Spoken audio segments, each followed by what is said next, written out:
Ev tipi fetal Doppler, anne karnındaki bebeğin kalp atışlarını tespit etmek ve dinlemek için kullanılan tıbbi bir cihazdır.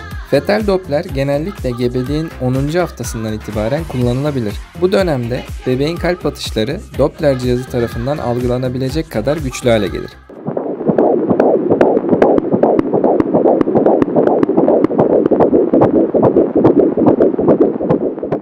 Sağlıklı bir hamilelik sürecinde sizi desteklemek için buradayız. Ev tipi fetal Dopplerler hakkında bilgi almak için medikaliste.com'u ziyaret edebilir, uzman müşteri temsilcilerimizle görüşebilirsiniz.